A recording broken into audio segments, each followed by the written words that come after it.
the usage of the verbs называться and звать. These two verbs have the same meaning: to call, to be called.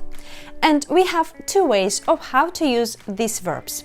For inanimate we use the verb называться, and for all singular we use one form называется. Как называется эта улица, этот магазин, это блюдо?